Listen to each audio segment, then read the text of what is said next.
Welcome learners to this course on Innovation and Design Thinking for Educators by Professor Rahul Mishra and Professor Nitika Seth of IILM University. Today we are on session 4 of week 3, where we will be talking about human-centered design in education. That is our topic for today. Let us try and understand this better. What is our agenda for today? We're going to be understanding the human-centered design, the key principles of this, the role of educators in a student-centric approach, promoting personalized learning through human-centered design, activities for educators where this can be applied, and some case studies in education. A few reflection questions by the end of this session where we would love to hear your feedback and your inputs, which we can incorporate in future sessions. So let's go ahead. Understanding human-centered design in education. Human-centered design is a problem-solving framework that prioritizes the needs, behaviors, and aspirations of students, creating learner-centric education systems. Human-centered design emphasizes empathy, inclusivity, and tailoring educational experiences to address diverse learning needs. A notable example is IDEO's Design for Learning initiative, which collaborated with schools to enhance student engagement through hands-on projects and reflective journaling. This initiative was informed by direct interactions with students and teachers to create relevant education tools.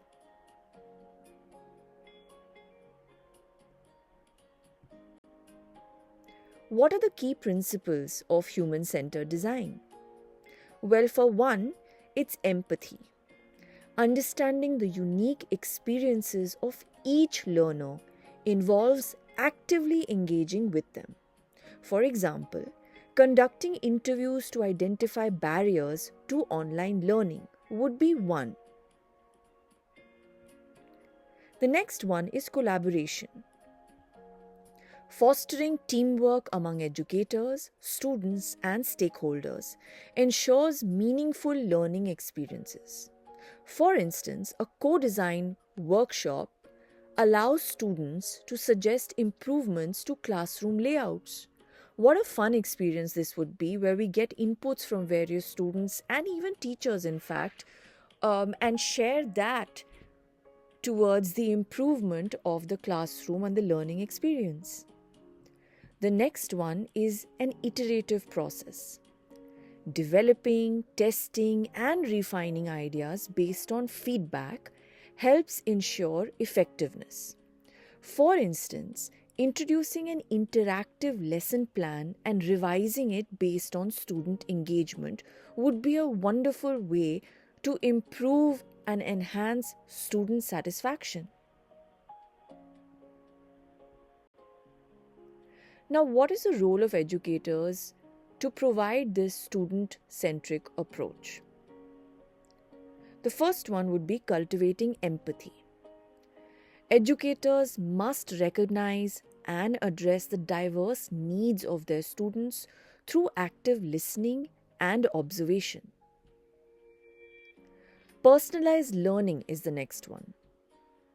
Tailoring educational content and methods to individual preferences enables every student to thrive academically.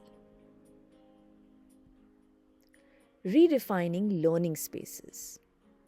Flexible classrooms that accommodate various learning styles promotes collaboration and student engagement.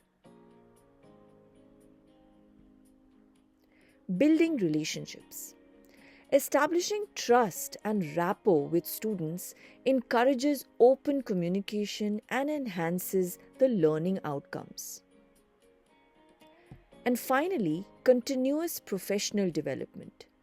Educators should engage in ongoing training to implement human-centered strategies effectively in their teaching. These were a few pointers which would help educators in providing and incorporating a more student-centric approach.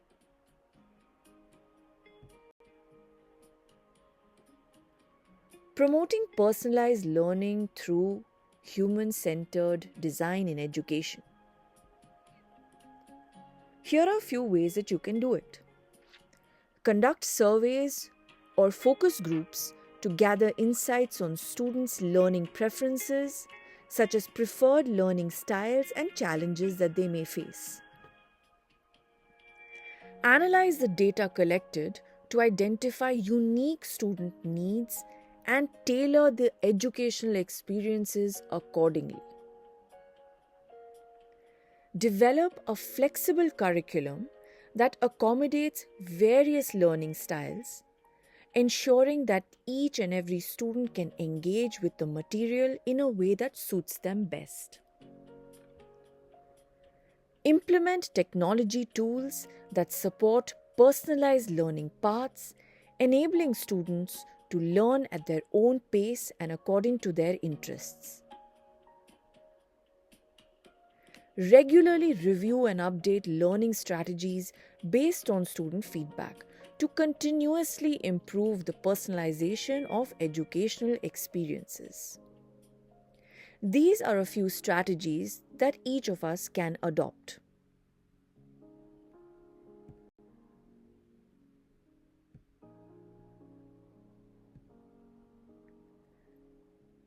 Designing a flexible curriculum is a very important part of the education process. Creating a curriculum offering multiple pathways for achieving learning objectives allows students to choose projects aligning with their interests. So the whole curriculum becomes more interesting and engaging for our students. Leveraging technology for personalization. Utilize digital tools like learning management systems and adaptive learning platforms to monitor student progress and tailor instructions.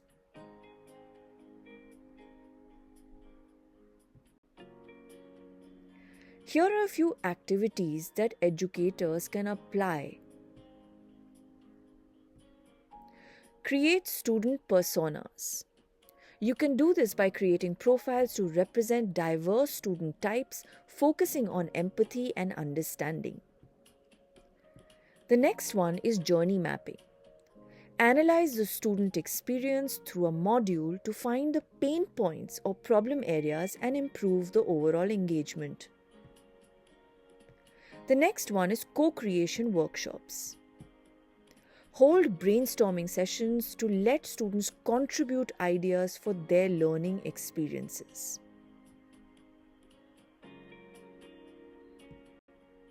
Now let's go through these in more detail. Journey mapping. Let's understand this a little more.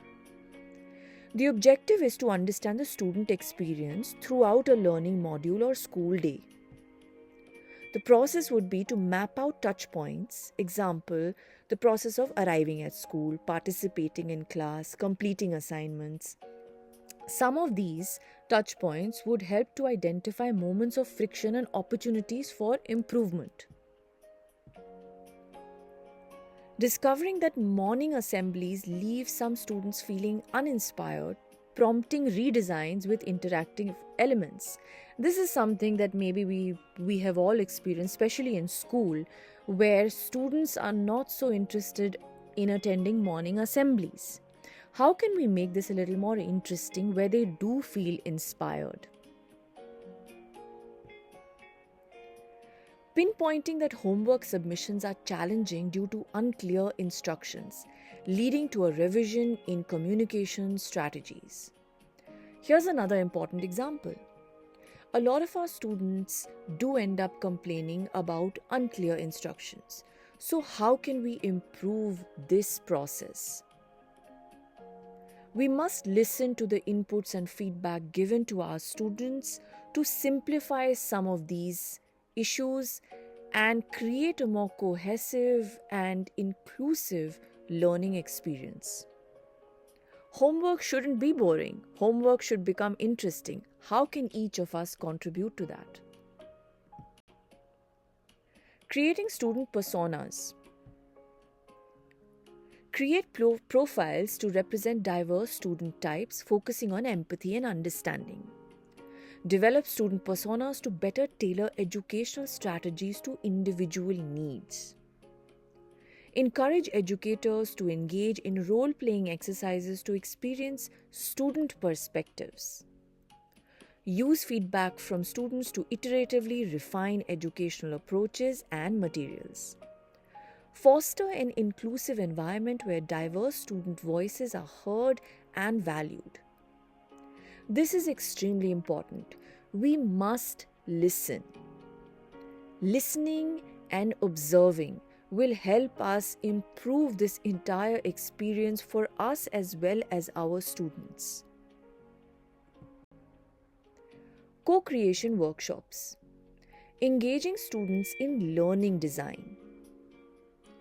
The objective would be to involve students in the design of their own learning experiences, fostering ownership and engagement. If you ask a student, what sort of midterm submission would you like? What sort of end-term exam would you like to be part of? How can we improve that for you? You'd be surprised at the kind of feedback you get, the kind of constructive feedback you could get to improve this entire process. How can we put this together? We could organize brainstorming sessions where students contribute ideas for improving classroom practices or even assignments. For instance, students helping design a project-based assessment model that aligns with their interests and learning styles. Another example would be where students suggest tools like gamified quizzes for revision sessions to make learning more interactive and fun. This is one such thing that I actually started in my classroom, where instead of a recap session where I was talking to them about it, I held a quiz. I handed them sheets of papers, multiple question answers, and they actually really enjoyed the session. Here are a few case studies of human-centered design in education. Redesigning school dropout interventions in India. A rural Indian school engaged students, parents, and teachers to address the dropout rates issue by creating a flexible after-school program.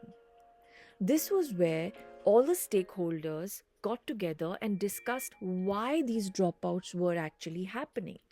Once you know the pain points, it just becomes easier to design a situation that would avoid this.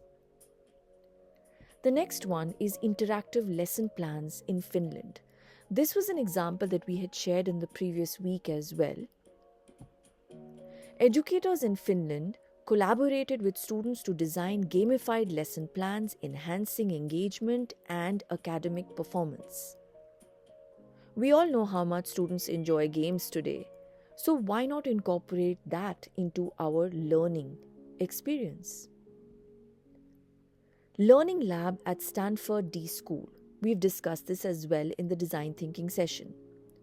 The Learning Lab partnered with K-12 schools to implement design thinking for inclusive environments, creating personalized learning experiences. In my opinion, going forward, personalized learning experiences are going to be the need of the hour. Here are a few reflection questions. How can you apply empathy to better understand your students' needs? What changes could you implement in your classroom to make it more student-centric?